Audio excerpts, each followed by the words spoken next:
All right, y'all. Welcome back to the show. It's Antiwar Radio. I'm Scott Horton, and our guest today is, our first guest actually got a phone number for Fred Bronfman, so we are going to be talking with him in half an hour. But first, Phyllis Bennis.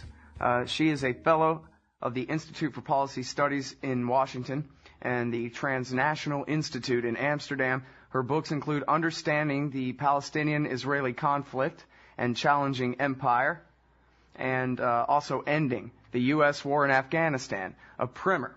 And she, like Fred Bronfman, writes for Alternet.org. Welcome to the show. How are you doing? Very well. Good to be with you. Good. Well, I'm glad to have you here. So, is mosque hysteria being ginned up to bolster support for the disastrous wars in Afghanistan and Iraq? Yeah, I'm afraid that it is.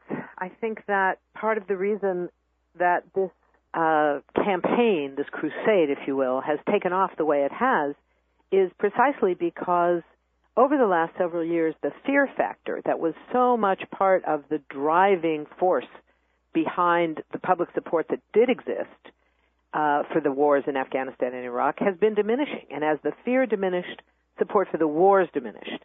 And part of the result of that fear diminishing was that the area where the attacks, those terrible attacks of 9/11 happened, became something closer to normal. So in reclaiming them as, quote, hallowed ground or holy space or whatever term you want to use, what that means is if that ground is holy, then the wars are holy and you can't criticize them. So I think that much of the energy behind this really has to do with building up new support for the wars. It's funny. It reminds me like Patrick Coburn's book about Muqtada al-Sadr, and he goes through some of the history of all the different Shiite shrines in Iraq and the history of why they're shrines and stuff, because this one guy got this one battle where against all odds he won, or he was so surrounded he lost, but that's why he's our heroic martyr, or whatever it was. This is what 9/11, what ground zero, as they call it, is to the American civic religion, right? This is like the place, this is like Mount Vernon or something. Well, there certainly are a big chunk of folks who have tried to make it that. Luckily, from the beginning, there's been a pushback, so it never was able to stop the changes in how people perceive it, but that's been a big problem, absolutely. The horrific attacks stand on their own, in my view. They were a horrific attack. The question of what happens on September 12th becomes, to me, the bigger issue. And what the U.S. chose on September 12th is what has put us and the whole world at such great risk. What we're seeing now, and it's important because in the fight back against those who would say that there should not be an Islamic community center or a, quote, mosque, even though it's not really a mosque, at anywhere near it. I mean, it's the argument is sort of insane. It's like it's too close. Well, would 4 blocks be okay? Would 10 blocks be okay? Is all of Manhattan not okay, and then you have to go to Queens? I mean, is that really what we're talking about here? Mm-hmm. The argument really makes no sense. Well, and it's funny, too, because, we can talk all about the motivation of the hijackers and Ayman al-Zawahiri and all these guys and what it was really about as opposed to Islam, if we want. But it also seems like this is the result of so many decisions that were taken wrong, and not just, Bush and them declaring war on 60 nations, but really the decision made from the beginning to wallow in self-pity and victimhood over 9/11 instead of being tough about it, instead of saying, okay, look, they got us really good and this was really sad, but you know what? We're going to be okay. We're going to actually send somebody to look for Ayman al-Zawahiri instead of Saddam Hussein, for example, something like that. But ultimately, we're Tim the Tool Man, not Oprah Winfrey here, right? What's a little bit of toughness about having a stiff upper lip? And people would say about Israel that, they'll have a suicide bombing in Israel and then they go about their day. They don't let it terrorize them right out of their society. And now why there are bombs going off in Israel is a different subject. But you understand what I'm saying? Like, we decided to turn this whole thing into like a therapy session. You know? I think that there's an aspect of that in terms of how support was generated within the U.S. public. I think I would not want to call it a therapy session because it's been so lethal for people in so many countries around the world. But I think that your point is absolutely right, that this was a decision. I don't like to say we on this one. The American people were not given any kind of choices here. The choice we were given was either we go to war or we let them get away with it. Those were the two options. And the option of let them get away with it, whoever they means in that context, was not a good option. So people followed a war president into war. There was no option presented. It goes to the question of what leadership, how leadership used that fear that set up a situation of political paralysis where almost everyone was afraid, and the only answer to fear was, well, we're going to go to war and that's somehow going to keep us safe. There were voices right from the beginning that said no. There was the heroic Barbara Lee, congresswoman from California, who was the only one who voted no on the resolution authorizing the use of force. She, as a result, had to have police protection for 6 months because of the death threats made against her. But it was an extraordinary moment of possibility. I was writing a book at the time called Before and After U.S. Foreign Policy and the September 11 Crisis that looks at kind of what changed and what didn't change with September 11.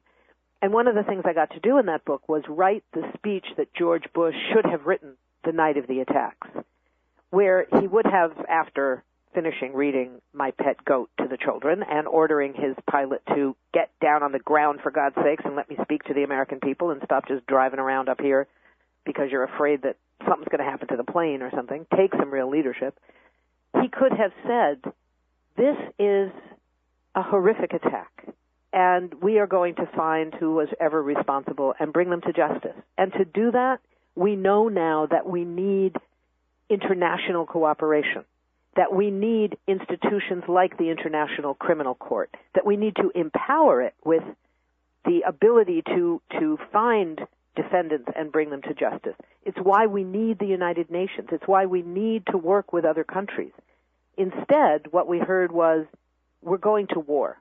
And despite the fact that the people who had attacked us were all dead, and the fact that none of them were Afghans, the fact that none of them lived in Afghanistan, they lived in Hamburg, they didn't train in Afghanistan, they trained in Florida, they didn't go to flight school in Afghanistan, they went to flight school in Minnesota. Despite all of that, because they were inspired by somebody in Afghanistan, that was enough. We're going to attack Afghanistan and try and, in doing so, transform the whole Middle East. And, oh, by the way, this isn't really about Afghanistan, it's really about Iraq. And we'll figure out later what the excuses are. That was what we were given. There was, from the moment of the attacks, a mobilization, the beginning of a movement that said no, that said war is not the answer to this.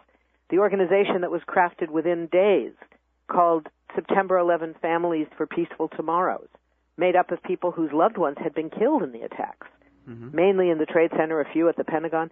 And they came together to say, killing more people is not going to bring our loved ones back. They traveled right away to Afghanistan and said, we want to meet with Afghans who are now at risk of the war that we know is coming. So there's been a fight back from the beginning, but certainly at the level of people in power in Washington, particularly within the Bush administration and the neocons that surrounded him, there was no choice. This was going to be a war. This was the opportunity to extend U.S. power, to consolidate U.S. control of strategic resources, to build new bases, all of those things. So I think that we're seeing very much the price of all of that, and part of the ideological framework of it all was that you needed the other. You didn't have communism anymore. Now you had terrorism, and that meant this was all about Islam. This is about Muslims. All right, so now hold it right there, Phyllis. Hold it right there. We got to go out and take this break, listen to some silly commercials, and then we'll come back with Phyllis Bennis from the Huffington Post and Alternet and the Institute for Policy Studies after this. You're listening to the best liberty-oriented audio streamed around the clock, on the air, and online. This is the Liberty Radio Network at LRN.FM. I'm about to have a nervous breakdown. My head really hurts. If I don't find a way out of here, I'm gonna go berserker. All right, y'all, welcome back to the show. Antiwar Radio. Talking with Phyllis Bennis from the Institute for Policy Studies. We're talking about all this renewed anti-Muslim hysteria. And, I'm reminded of the fact that right after September 11th, Colin Powell, who's no hero, said to George Bush something along the lines of, now's our chance. We've got to get a peace settlement in Palestine. And George Bush Jr. started talking about a two-state solution there, a Palestinian state, and working that out. And Powell, I think, publicly recognized that this is driving the resentment against the United States that is creating terrorist problems for us. Israel's continued lack of peaceful relations with the Palestinians. And then Mearsheimer and Walt tell the story the best in the book, The Israel Lobby, about how Tom DeLay and the right-wing born-again Christians came and said, no, you don't, or you'll be another one-term Bush like your dad, and Bush Jr. backed off. So anyway, that brings up the importance of the Israel-Palestine issue when it comes to the question of terrorism against American citizens like we saw on September 11th. And, of course, it's in the news that George Mitchell and Barack Obama are working to bring face-to-face peace talks back to existence over there in Palestine, Israel, as you call in the title of your book, instead of the other way around like it usually is in the media, Phyllis. What do you think is going to happen here? Well, I don't think very much is going to happen. I think this is a U.S. initiative. The question is going to be, what is Barack Obama prepared to do when the talks fail? What's different this time is that they're probably likely to fail visibly much sooner than is usually the case. It usually takes months or even a year before people admit that this set of talks isn't going anywhere. This time, we have an internal deadline, which is the September 26th end of what the Israelis like to call their settlement freeze. In fact, it hasn't been a settlement freeze. Settlement construction and settlement expansion has continued to go on, but at a slightly slower pace. After the 26th of September, Prime Minister Netanyahu's cabinet has said that they plan not to extend the freeze and to move forward full force with expanding existing settlements, building new settlements, anything they want to do in expanding their occupation, making this so-called two-state solution really impossible if it isn't already. So when the Palestinian leader, the chairman of the PLO, Mahmoud Abbas, who is always addressed as Mr. President because he happens to be president of the Palestinian Authority, but that's not supposed to be who gets to negotiate. Only the PLO can do that, but nonetheless, that gets forgotten. But Mahmoud Abbas has made clear that while he's willing to come to these talks, he really has no choice since his position is dependent on U.S.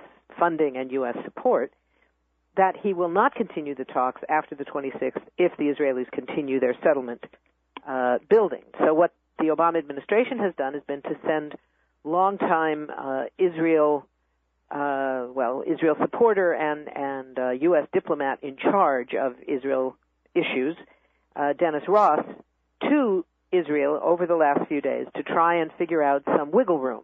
They want to figure out some language they could use that President Obama could propose and Prime Minister Netanyahu would grudgingly agree to sign, that wouldn't make his right-wing cabinet too angry, and that would be just enough to satisfy Mahmoud Abbas. And so everybody's happy and they can go on with the fiction that somehow these talks are going to lead to a Palestinian state and an end to Israeli occupation. The problem with it is, number one, we don't need more photo ops. Number two, the U.S. is probably the wrong broker. The country that provides $30 billion over the next 10 years in military aid to Israel, provides its impunity at the United Nations, prevents it from being held accountable for its violations of international law, is hardly in the right position to act as an honest broker. However, it is the most powerful country in the region, so on one level it makes sense if it was prepared to put forward